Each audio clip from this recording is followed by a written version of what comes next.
Good evening, everyone. NASA's Inspector General suggests Starliner will be a decade late. My God.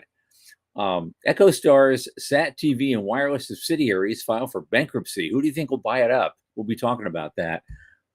Anduril, company I don't know a lot about, but they built themselves a new test site in Mississippi, and there was an explosion there today.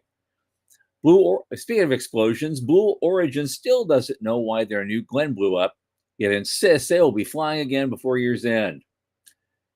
The Federal Aviation Administration says their employees cannot purchase SpaceX stock. While Nancy Pelosi laughs. No, I say that. Southern Launch in Australia secures $25 million to increase their capability. Orbital, the new Orbital that you probably haven't heard much about, files plans for 100,000 orbital data centers. Yep, you heard that right. Now, can we grow rice on the moon? Well, some Japanese researcher says, yes, we can. And Roscosmos and NASA define a strategy for the safe deorbit of ISS. That and our guest, Mordy Friedman, and what a show we have tonight. From the news desk at Center for Space Commerce and Finance, my name is Thomas Andrew Olson, and this is The Unknown Quantity.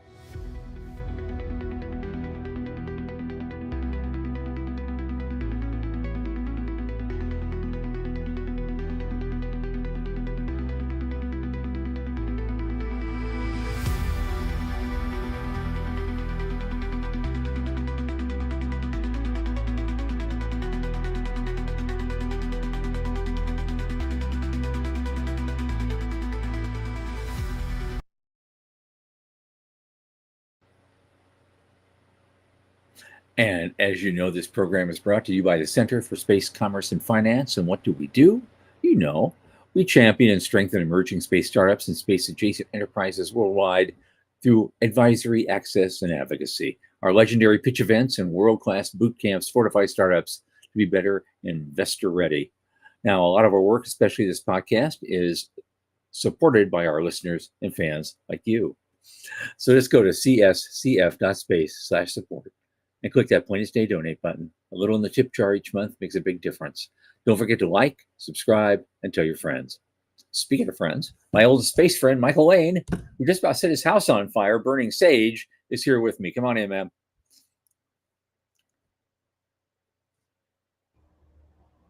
He's still putting out the flames. Hey, how you doing, man? What's up? I'm good. How's things? That's okay. It's all right. Getting ready for the big America birthday. Right? Yeah. Boom. Yeah, we got that. Yeah. You know, Florida's going to go nuts. Yeah.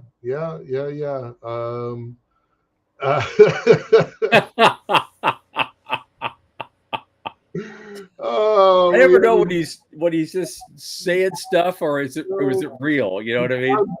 That was definitely real. So it is great to have Sean, our producer, back on the screens. Yay! I definitely did the best I could last week, but didn't go super smoothly. So good to have Tom back in the background there. Appreciate it. And hey, already, Joe, how you doing, Joe and Veronica? Nice to see y'all. Starlink, Verizon's down. All right. Verizon Fiber, no less. Yeah, they're digging up all the yards in my neighborhood right now. AT&T is putting their fiber in. They've been promising me this shit for 6 years, and it's finally going in. But I wake up at 6 a.m. to the sound of, jackhammers and sorts of things. In your intro, you're like almost burned the house down, lighting sage. I did have a spooky moment a bunch of years ago making Christmas cookies, and I was up in Canada, and I turned the stove to 400, thinking degrees, and it turned Celsius. It's turned into Celsius. So I really those cookies were smoking embers by the time I came back to them. Just 11 minutes later, so that was a close call. All right. Holy moly. Let's get to it. Where are we going today? First, Let's just get to it with the first thing. Ars Technica, the NASA Inspector General suggesting the Boeing Starliner will now be a decade late. Will it even matter? will it even matter? I, you know, uh, the folks here at Ars Technica is like, oh, we've covered extensively Starliner's technical problems before. Yeah. So that's a worthwhile link within the link. I'm gonna copy that in and send it post it also. But yeah, does it even matter?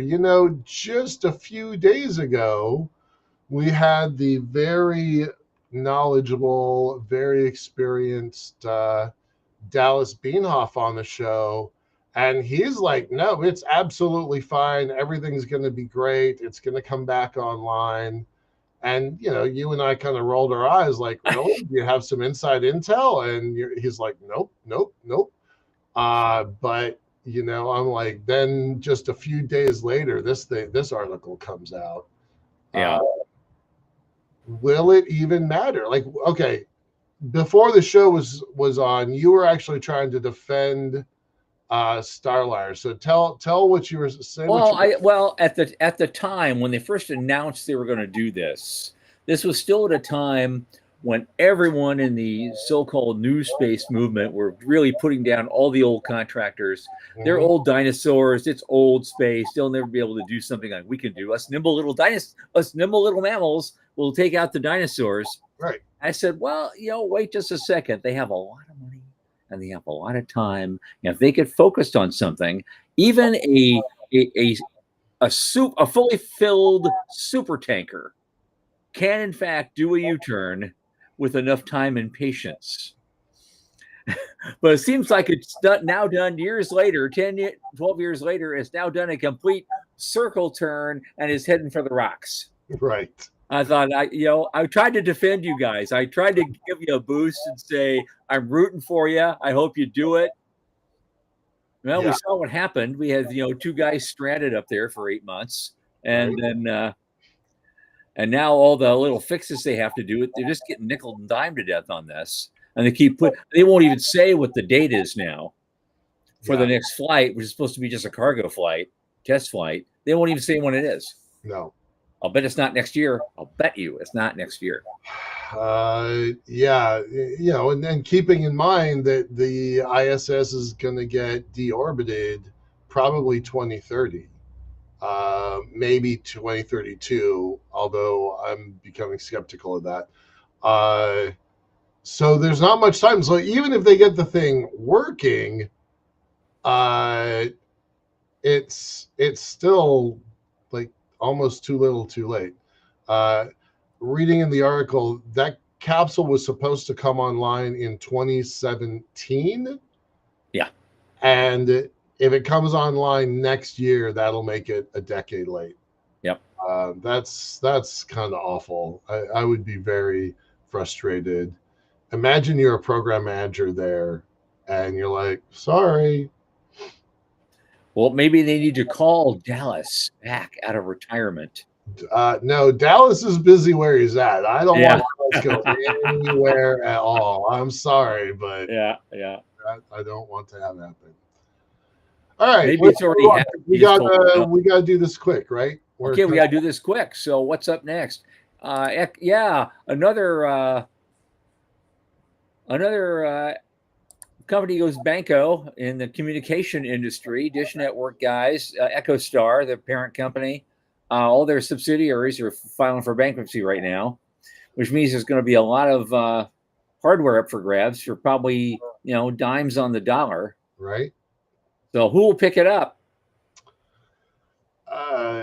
Considering what we just saw with SpaceX a couple months ago and Rocket Lab last week.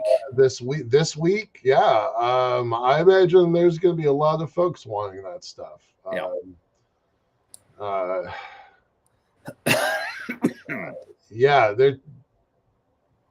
That's going to be crazy.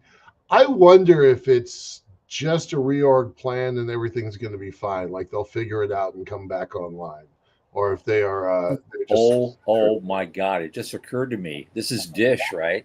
right. Yeah, So pick up. No, Avialto needs to do this. We have the money right now. right, I'd buy that stuff right now. We pick up all the Dish stuff, just the Dish stuff, right. and redistribute it in places like Indonesia, where we're going to be doing business.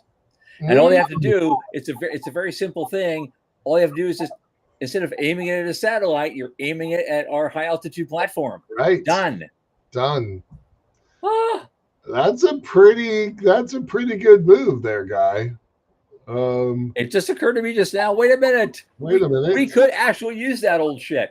We could put it over here, and half the third world will light up. Huh. I'd start making some calls over that. Yeah, I'll ping Walt as soon as we get off the show. Yeah. And see if it makes any sense. But yeah, that would be quite the thing. That's cool. Anyway, All right. okay. There's this company called Anduril, and they're a defense company. They have a rocket motor business that is built apparently relatively recently a new test site in Mississippi.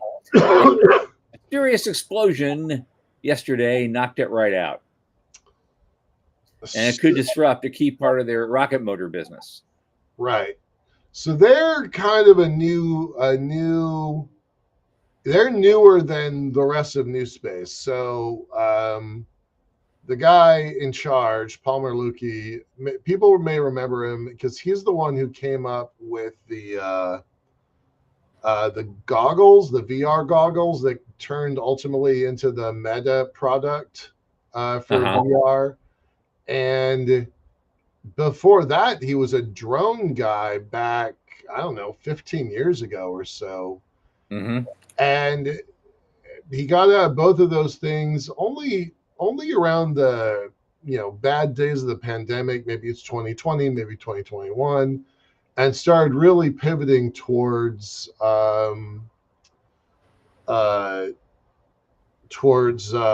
defense tech, and he was really kind of pushing into that. And one of our own guys that's been on our show a couple of times, Dr. Daniel Tompkins, was in DC walking around the halls of Congress during space the Space Week, and Pro Space, that's what it is, Pro Space.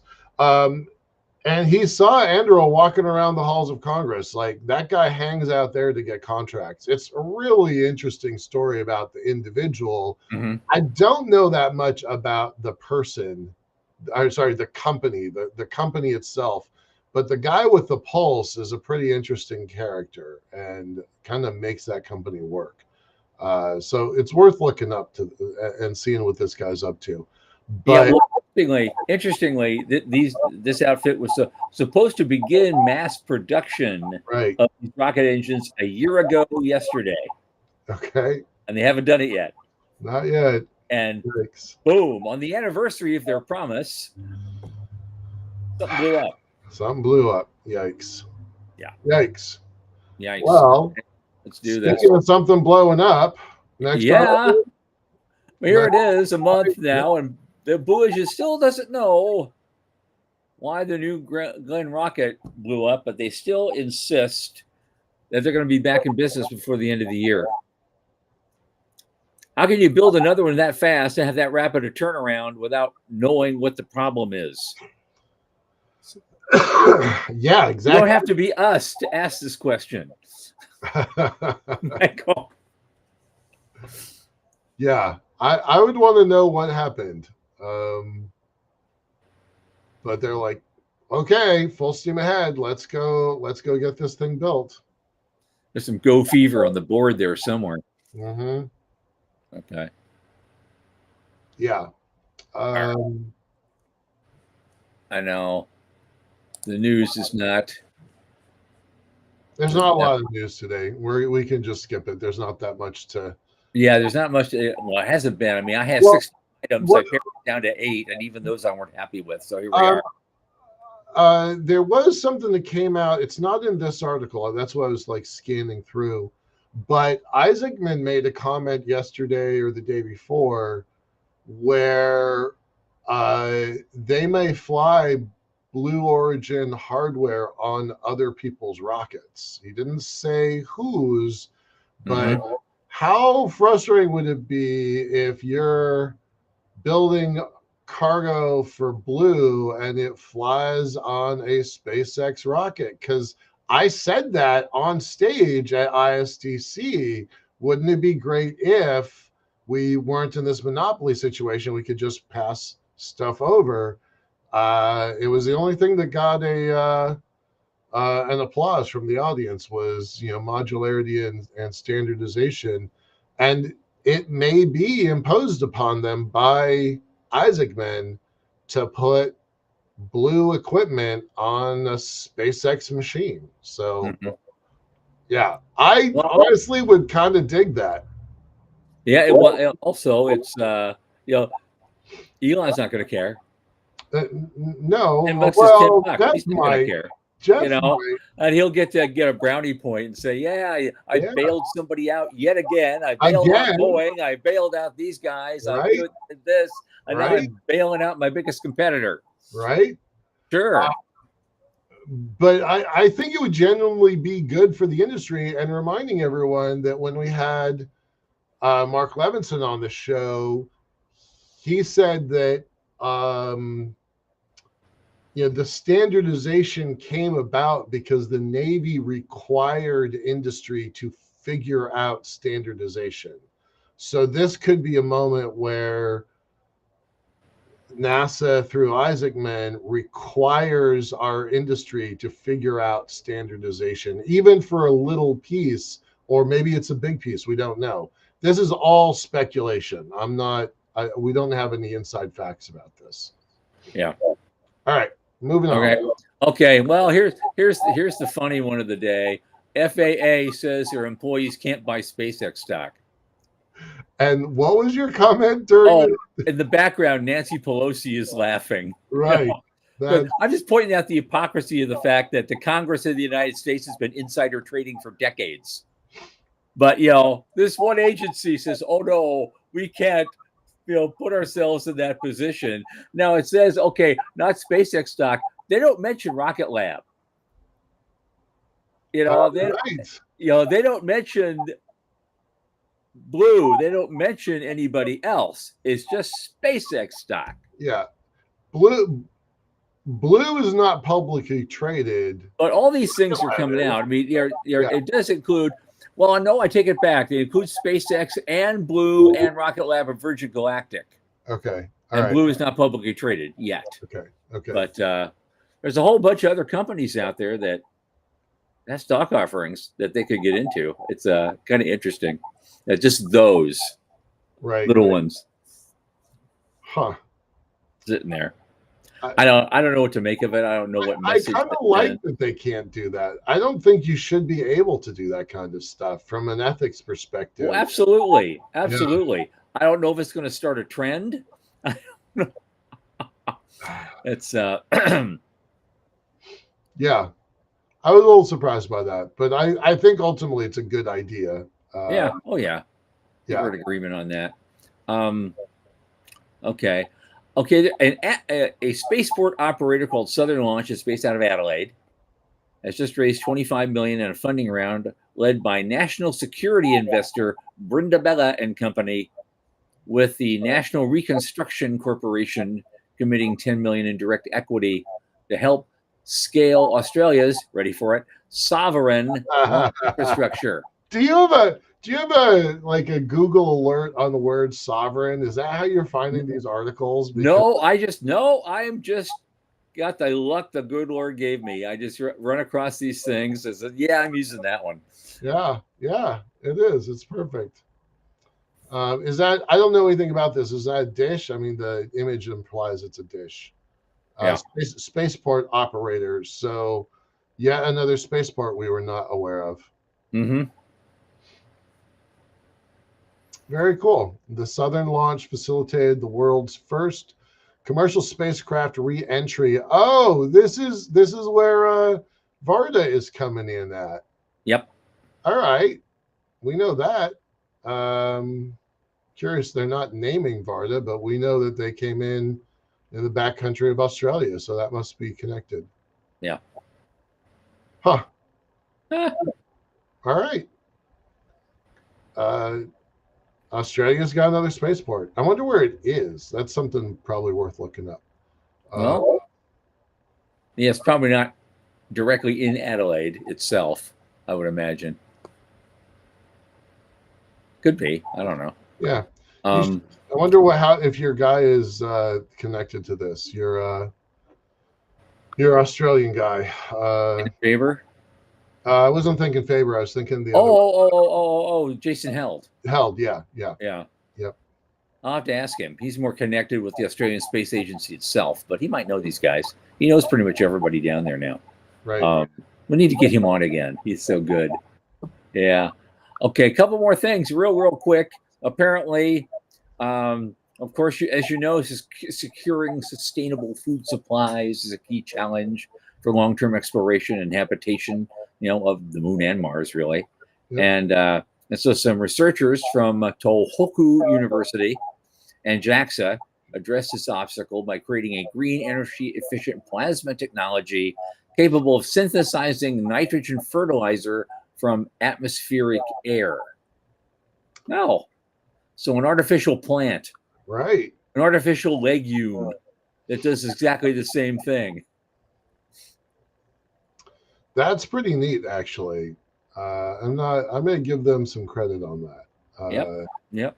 Or you can plant peanuts. You know what I mean? I mean, just, Experiments revealed that adding N2O3 or 5, my eyes aren't thick, N2O5 dissolved water to the lunar regolith simulant successfully neutralized the highly alkaline conditions, lowering its pH from 9.09 to an optimal 6.76. This neutralization released critical mineral nutrients trapped in the regolith, such as calcium, magnesium, potassium ions, allowing plants to absorb them more readily. I didn't know such a things were in the regolith at all. That's kind of a big deal. It is. Huh. I have not heard of this before. And it doesn't take a lot of energy. It only takes 100 watts in the whole process. So that's vaguely important. Yeah. Solar panels and, they haven't installed the nuke plant yet. This is really great. I did not know this is a thing. That's cool. Good on them. Yeah, I'm just kind of reading this one for the first time. Good for them. Good for us. All right, moving on. Okay, well, there's only one more thing. All right. The timing is perfect. Roscosmos and NASA have defined a strategy for the safety orbiting of the International Space Station. And so at least they are basically officially announcing that they're working the problem. So which means that's a step closer to the harsh reality that this thing's going down in 4 years. Right. It's a step closer to another billion-dollar contract that goes live with SpaceX to bring that thing down. I think people are underestimating how bringing that thing down is going to work out. I still want to cut into pieces and sell it for scrap up there, but and leave it up there, but my wishes are not being granted. Well, a lot of the naysayers say a lot of those pieces, take those pieces apart and sell them to other guys to extend their own operations. And some of that stuff's still old. It's getting cracks in it and stuff right now. So yeah, no, I wouldn't. It's beyond life safety. I wouldn't go in that thing at this point. Yeah. But but I need a big counterweight. I just want a big empty box that I can put rocks in. So I don't have to worry about that stuff. Exactly right. Yeah. Exactly right.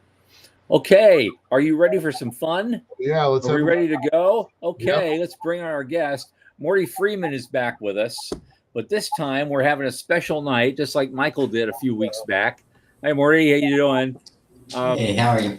He's going to be actually doing a simulated pitch in real time of his company, WSPEC, in front of the whole world for all of us to look at and comment on. And so including the folks in our comment section. So how are we doing this? I guess you're going to share your screen and so you can do your slides and yeah. So thank you. Yes, it's not a new space business plan competition. And we're not specifically timing you.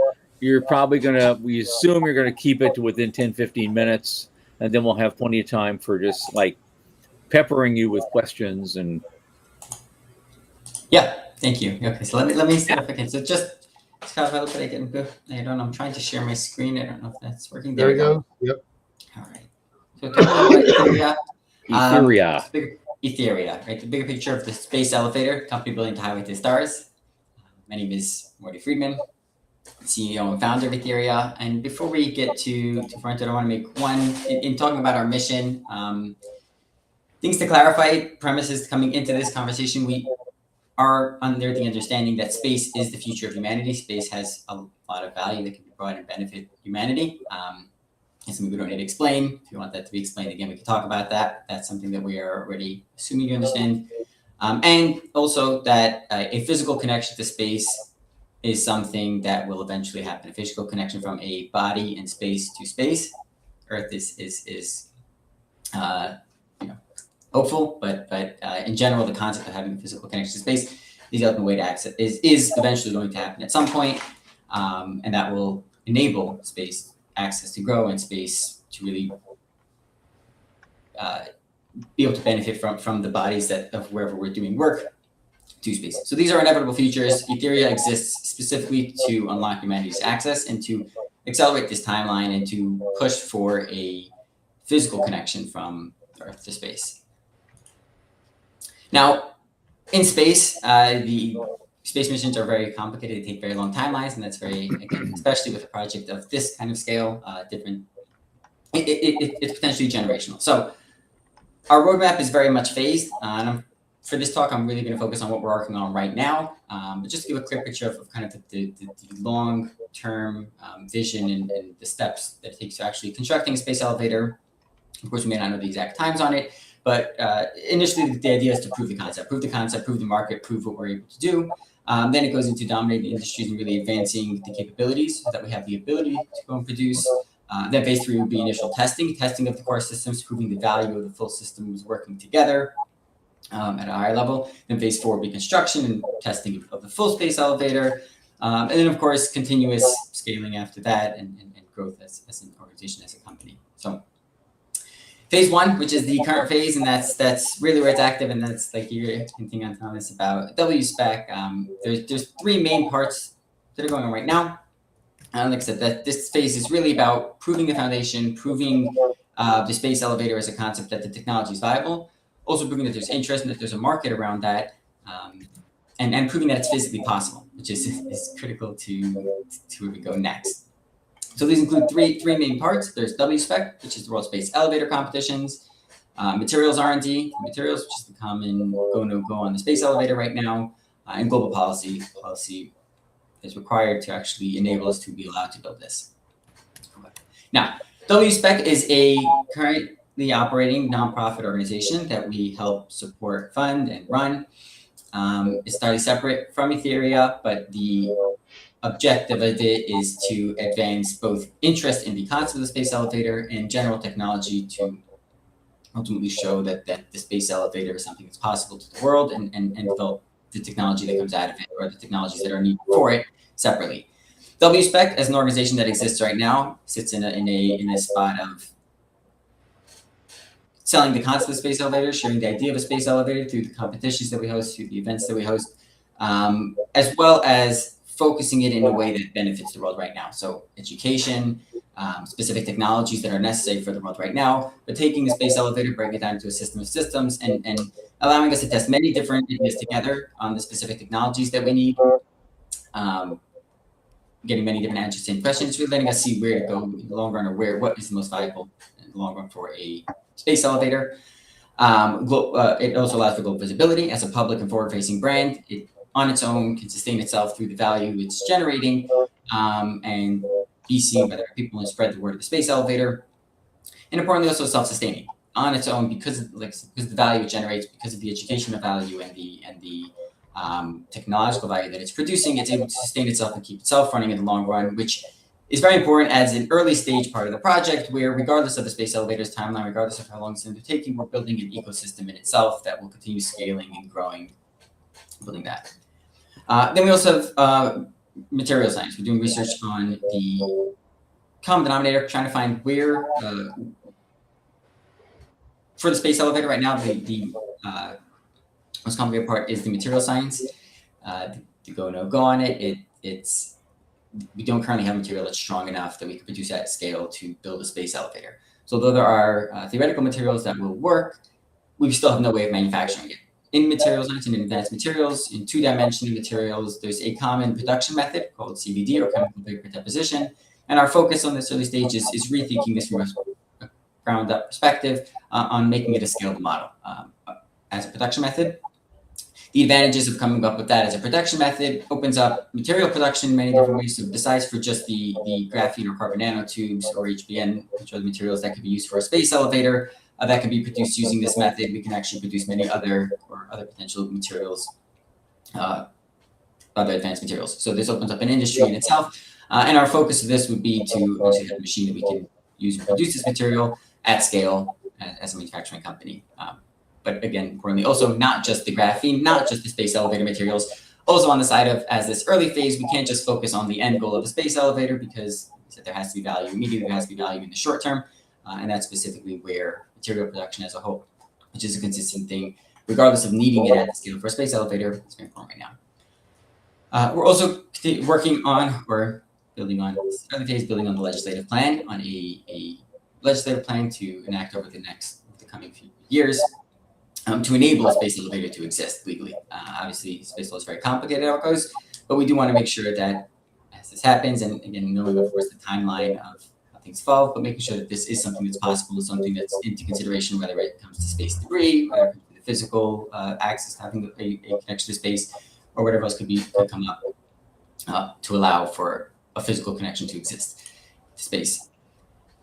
Now, throughout this entire project, there's a lot of continuous R&D that we do. There are organizations we partner with, like the International Space Elevator Consortium or the JSEA in Japan.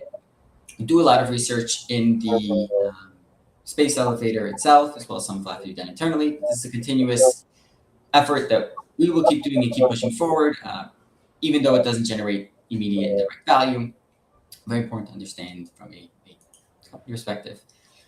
All right, so again, that's our phase one. That's where we are in terms of building phase one, our 24-month objectives. And this is really what our goals are over the next couple of months.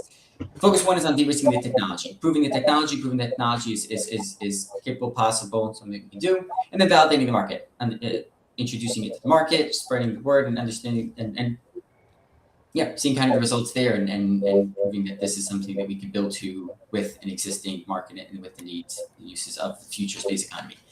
To de-risk the technology, we are aiming to have production blueprints for our CVD reactor, have the full plan for that, as well as an IP portfolio of the reactor and our internal production method for the material, and lab verification on the material synthesis itself to develop a material at whatever scale, but that is possible to build a space elevator with, so that we know for sure that this is something that we can actually do. We also aim to have a pipeline and a plan for our venture studio, which would be a studio that would then incubate future companies for phase two, but that would be, again, aligning with our next raise, which would then be to turn ourselves into this production method and start manufacturing this material, as well as also incubate some of the companies that we see from the parallel technologies to again, continue growing that feasibility and that proof that this is something we can do while generating value throughout. And then to validate the market, we have the global pipeline. So we expect to grow with a 50+ at least team of a global university teams or engineering teams from around the world developing hardware and developing technology for future space elevator and working on that as a problem. Successfully launched the first operational years. And validate the concept of WSpec being its own self-sustaining model and that it can secure its own sponsorship and funding throughout and get to full self-sufficiency. As well as also work on the legislative framework and have a complete plan so that we can start enacting on that and pitching there wherever that's necessary to really spread, to really make sure that the space elevator is possible when we're ready. Now, our team, again, building a project does require a very active team. So we do currently have myself as the CEO. We do have a development officer in Shuichi Ono of the JSE Japan, who has experience in the space elevator community and that's that over the past 20 years, as well as any advisors. We are actively looking for other positions, and that's very important in our initial raising where we are right now. We're very actively looking for a material scientist or a full-time material scientist to take this on. Again, right now that's a research plan built on advisors. It's something that a very heavy dedication in the early start, as well as operations, right? Being that this is a very complex operation in the sense that it's running 3 distinct projects at once. Finding a proper operations person, again, will come with, that's where we are now. Reach out, or at the same time, again, that's something we will be able to have once we have the capital. Our use of funds over the next 24 months, briefly, 38% of that goes to our team personnel. So that's a 7-person core team we're going to have, and that's the operation and running cost of the team. 19% of it goes into our R&D infrastructure and assets. That's really retained value. It's mostly being kept. And then 27% goes to legal, regulatory, and admin. That's our investment in our future. That's our IP. That's our research into the legislative plan. And then the WSpec ecosystem as well. That's a ecosystem that we're building on itself. It's a donation to a nonprofit, but that 16% of our funding will get it to self-sufficiency. We'll be able to get it sustaining for those first couple of years. We're also establishing Etheria as a brand that supports space elevator technology and technology advancement in general. So, to jump here, Etheria, we have a plan. We're building the highway to the stars. We're building this future infrastructure. We do understand that this is an inevitability. It's something that will eventually happen. It's something that we need to work forward to. But in this work, in this gap of where we are right now, from where we know we will eventually be, where the world will eventually be, there's a lot of development and a lot of value that can be brought. And that's pretty much where we sit in developing the value, accelerating the value, and getting us closer and faster to that end goal. So thank you for listening. This is your invitation to join us. Take any questions now. You guys pick this apart. Thank you. Yay. Okay. Thanks. That deck's looking really good. I got Sean. You coming on? You going to join us for this? Yes. There he is. Okay, great. I hate to say, did I miss something? Did I miss the ask? How much money are you looking for? You didn't miss the ask. It's not. You see, you have the distribution of funds. Here's where we're going to spend the money. And the slide just before it, you should be asking for the money. You should be saying, "Oh, how much do I need to get this going and get it moving for the next 2 years?" Because you've already talked about a 2-year timeline very well. Okay, How is that 2-year timeline funded, and what's the idea behind that? That's a huge thing. Okay, so I guess so I do have another version of the slide deck with the price and with the number in there, and with the actual amount. It's a high amount, and I do also know that especially with startups, they very often look at the team. And like I said, right now, a big part of our ask at this point is also build a team. So strategically, it's kind of left behind so that we ask about it and talk about it. Where once you're interested, I'm happy to share what it is. Again, that's the strategy behind it. But thank you. Yeah, I guess okay. But the ask itself, and specifically to get us running over the next 4 years, it's $6.1 million is what's necessary. That's the number.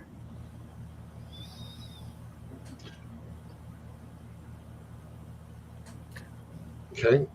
I still want to hear the number. 6.1. 6,100,000. That's not. You can mention that number. It's relative to what it is. I mean, this is. a bargain.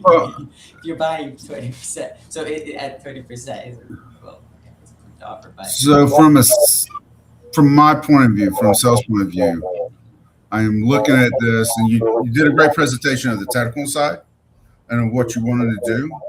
But if I'm an investor on the other end, I want to know what my money is going to get me, and as soon as possible, So that's where I start from. It's like, all right, you got something, sell me on your project. What makes it special? Part of the problem with the space elevator, and the same thing with the lunar elevator, is an audacious project. You got to have a set of cojones to do it, right? But there's got to be a benefit. And my disciplined way I see things is there's got to be a benefit whether it succeeds or fails. And that's the way I think of things. And I know a lot of people are like, I'm all in. You got to be all in. No, I've been around block. I've taken enough black eyes, but figuratively and literally in my life to know you got to be prepared for both. So I think what you're doing is worthwhile, and that's something you have to sell. Look, what we're doing is worthwhile because there's going to be discoveries because we're pursuing this path. And there's an economic engine right there by itself. But we damn sure believe that we can build this. And you got to be confident of that. And then you got to show a bit of an economic case and all that. But try to get to the money real early. Okay, thank you. Yeah, and I guess that's specifically to your point, that's what this pitch is about, right? Besides for the R&D that's going to need to happen, besides for let's say the legislative aspect, which those take time. Right now, in the short term, Ethereum, which is a pipeline, that's a future concept for the space elevator. So that does take a little bit of understanding of the bigger picture. And again, that's the premise of that, right? Understanding that the space elevator is something that'll happen where by pushing that forward, there's a chance to invest in that or a chance to get involved in that. And then from the material side that's where the real, let's say, monetary value is the IP and the value that comes out of material science in general, which has incredible value, growing value, and then being able to reduce it at scale, at quality, again, becomes something. Okay. I know Veronica just mentioned, since you call it a nonprofit, so are investments, and what are they investing in, or are they more considered donations? There's a conflict there. Yeah, something very much to clarify. So like I said, WSPEC is its own separate entity. WSPEC is a 501c3, entirely independent. It functions to advance space elevator technology forward through education, through the competitions that it hosts, as well as developing technology necessary for the space elevator, but also that has value right now. So that's what WSPEC does. Yes, money going into that is a donation, absolutely. Ethereum, no, that's a for-profit company.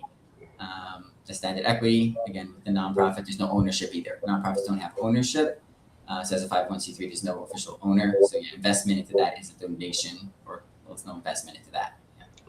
Yeah. I've said this before to you many times, right? You have to have better clarity on what this thing is, right? So you and I have talked lots of times about whether you intended to or not, your business model is a clone of the original Liftport's business model, right?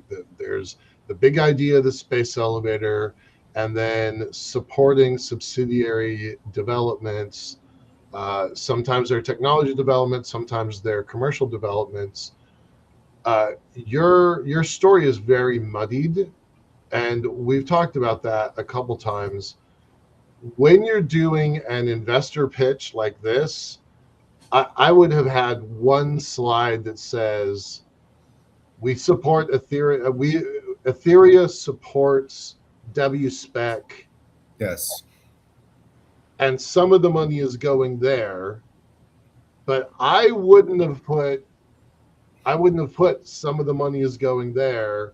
I would have been like, we support those guys and move on, because it muddies the whole conversation. Yeah. And don't go in a long discussion about what they do. And briefly state your business today is carbon nanotech as like the core thing of the business today. Yeah. A vision of a future elevator, cool, but nanotech is relevant right now today. So I would have put 90% of your slides on nanotech, the market, the potential, your particular technique that is different from other people's technique, why nanotech exists in the world and what you can do with it. Are you going to build better metals, or are you going to build better girders for buildings, right? Yeah. So this was a very fuzzy presentation. I don't mean to throw you under a bus, but you know where I'm at with that. But Well, I agree that what's going on there also is when you're doing an investor pitch for investor capital. I mean, at the beginning of it, first you have to really articulate well the burning problem that you want to solve. That was fuzzy as well. I wasn't quite seeing it because building a space elevator is not a burning problem that the vast majority of people feel the need to solve right now. We'll get there, but right now there's a burning problem we need to solve today. It might be the nanotech thing that can lead to other and greater things. You can point to that later. See, hey, we do this, we can build this, 20 years from now. And then at the other side of it is, okay, how's your money going to work? And what's the ROI? Is there an exit strategy, or are we just going to do a management buyout? And just give you a 6x or 10x or something, and depending on how you work things. I think it needs more clarity there as well. And Mordy, this is all for you it's for our audience and as well as for you to really develop and grow. And I want to say this though, I don't want you to feel like you're getting beat up, but you did a great job. It takes a lot of courage to get up there. Michael could tell you and get slings and arrows thrown at you. I don't care. I've done these in competition in college and stuff. And then I can win them, but he's still nervous. You couldn't get a pin up your butt with a jackhammer. So, but anyway, what I'm going to get at though is that you got a big picture project, right? That's the selling point. That gets you in the door, but you got to be zero in and focus on the moment right now. So what Michael said is very true, and what Tom said is very true, and that's what the beans and bullets are going to be. Thank you. Yeah. I'm not sure who our new audience member is, Michael Camp, but thanks, buddy. Appreciate it. Amazing. Yeah, he's going to be a guest in a couple of weeks. Oh, terrific. Great. So, a lot of people know, my history because of this show, but look, I stumbled and failed building a space elevator several times. So my hat's off to you for taking on this challenge again, because I won't be doing that again. But he's young. Oh, shock, right? Shock. But But you're still a cult leader. Yeah. You're stuck with that for life, dude. For better or for worse. That part's true. So I recommend that your pitch is good, but you've got a bunch of different pieces, and I'm not sure that nanotech is where you should be leading, because you've got all of these other IPs coming out of the competition. And I think that's a big asset for you that is kind of underappreciated, right? Do you have any plans? Is there a path for commercializing the climbing technology? Because that's almost an active laboratory that all of the other students are helping you perfect that tech. Be great for Avialto. Yeah. And that's a big part. So yeah, there are. I mean, again, there is talks right now, and that's a big part of the next phase. So that's really that next phase where we would be able to actually directly incubate these companies and help them succeed and have parts of them as well. So that's the venture studio model. The reason we're focusing on the materials first is really just materials are the go no go. It's the real killer whenever you come into the room for building a space elevator on Earth, and that's the thing we want to tackle first. We want to know if is a space elevator on Earth possible in a reasonable near-term future or not, and that's. I want to caution you on that, because don't speculate about what's possible, because a lot of people have already made absolute statements about orbital data centers. And the problem with that is that they have a fixed idea what an orbital data center is. You change the constraints, something is possible. There's going to be something up there that's computing. How that's going to be come out, we don't know yet. It's not going to be a Connex box, as we pretty much all figured, but it's going to be there. The same thing happens here with what you're doing. You don't know what the end destination is and how that's going to play out, but you're doing your part. You have to make the steps forward. And the technology that you develop, that is very important. And that's the key part. You focus on taking care of that technology, growing that technology, and that will help you go along, and then it'll help you answer your questions as you go along. And that will also help others around you answer their questions as it goes along. I would also take the thing that you have, right? That stupid phrase, a bird in the hand is worth two in the bush. The thing that you have is IP surrounding climbing and power beaming and a little bit about materials. And that's a thing that you have. And I'm not saying like shift your North Star. The North Star is still your elevator, but you have a thing that you're not developing on the what if we build a space elevator and the thing that we don't yet have. So I would maybe consider reprioritizing for the thing that is in front of you. I didn't want to start a media company at all, but it kept coming up 3-4 different times until we got it, because it was an asset that we had. If you had told the first version of Michael Lane all the way back in 2001, 2, and 3 that I was going to be creating a media company that Sean's taken over, I would have said hell no.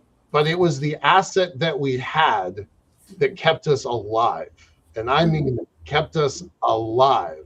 So don't dismiss the thing that you have for the thing that you want. Yeah. And have you thought about the types of investors as you go along? Because what you're doing is very infrastructure heavy, and not all investor classes are going to match up with that. So I don't know, again, so specific, I guess, that's what I think, but then I'd love to hear, that's Rick. But I think at this point, early stage, and that's kind of also the angle that we're taking, right? It's long term. It's investors that are interested in the infrastructure or understanding of the concept of space elevator as the long term. That's this first phase, because there is the short term value here is IP, which is very valuable, but it's IP.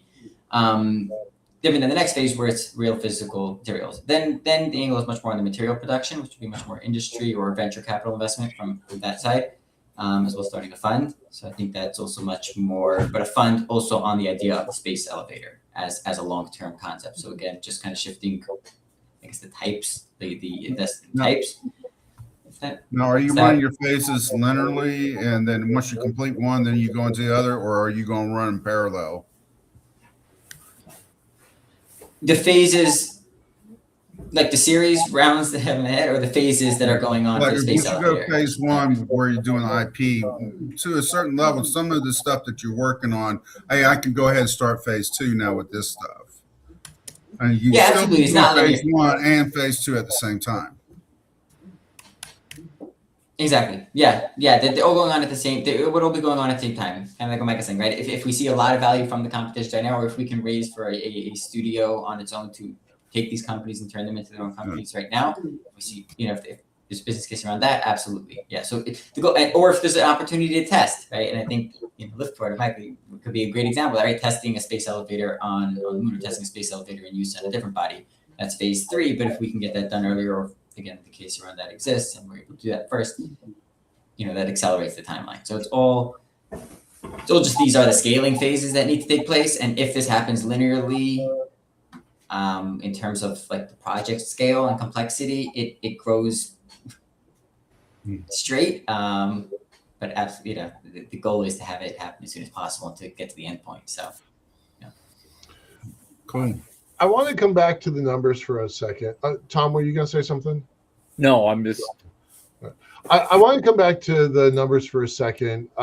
You've got very specific things: $6.1 million, 38% for this, 19% for that. You actually diminish your credibility by having that level of specificity.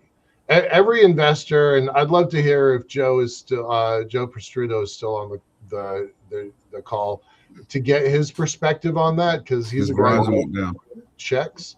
But no investor, what's that phrase from Napoleon? No battle plan survives contact with the enemy. No business plan survives contact with the world.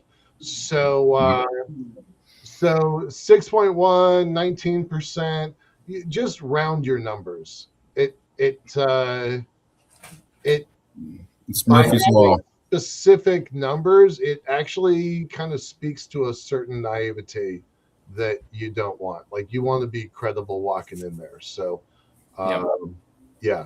So 6 million, 20%, 30%, 15%, and then put dollars on the 15%, 30%. I would take that a step further, maybe even rethink the whole damn thing. I mean, you have this idea where we want to go here, and you have so much money put in there. I think if I'm looking for some immediate funding that'll get me to a certain place, then you need to take that circle, turn it into a straight line, and turn it to a series of metrics, milestones. For the first 1.6 million is going to get me to here. And the next 2 million is going to get me to here by roughly 18 months. See what I mean? Something like that. Something a little more concrete. We're going to build this and this and this here, and then here, and then here.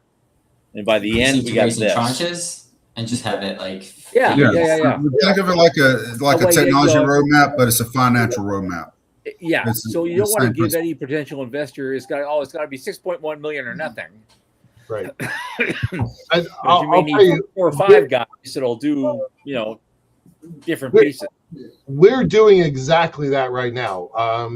John, Sean, and I are working out a budget this moment that is okay. Here we're putting 50,000 here, and what's the milestone? We're putting 25,000 here. What's the milestone? 5,000 each dollar amount has a milestone attached to it. So, all right. By the way, this went super fast. We're at 2 minutes to go. Do you want to make any predictions for the 5 and 25 year marks? Yeah, I guess in terms of the company, I think in 5 years, we're racing for Series. I guess that would be C. So after phase 2 to do real space testing. So that'll be a 5-year goal of in-space testing for a space elevator or use case, really using tethers in space at a level where we can improve the model. So that's really early using tethers in space at that point. And in 20 years, we have multiple functional working or space elevators in space and on Earth, and we're getting ready or gearing up to building the first Earth space elevators. From a theory perspective, that's where I think we can be in 20 years. Nice. Yeah. Nice. And by the way, Veronica, thanks. I appreciate your comments. She's like, you worked very hard. Why, thank you. This is not the Michael show, so I'm not going to try. But I appreciate the comments. Well, Mordy, the takeaway is be big on the opening and be very specific on the rest of it. Mm-hmm. Yep. And on that, Mordy, thank you for doing this and putting yourself on the line. Mhm. I'm glad you're willing to take the hits, and I hope you succeed and you make an even better presentation out of it all, and you get what you're looking for. Thank you. I know you're a great fan of the Also, show, and we appreciate you. And thanks for coming on. Thank you. Thank you so much for having me. Yeah. We'll see you after the show. So really, thank you. Yep. See you after the show. Okay. Obviously, Monday, we're still going to be recovering from our national birthday. And so we're all going to be out. I'm sure we all have things planned through that whole extended weekend and through Monday. So we thought, oh, you know what? We're going to, we'll do a good rerun. And but Thursday is going to be fun. Next Thursday, July 9th, I finally got her name right. Solonia Massa. She is going to be with us. She's the CEO of Eco Atoms, which is a space manufacturing company. And so we're going to have a lot of interesting questions for her. And that'll be, as always, 8 p.m. Eastern on this a week from today, July 9th. Thank you all for coming. It's been a very, very interesting evening. And for Sean Key and Michael Lane, I remain Thomas Andrew Olson. Keep watching the skies.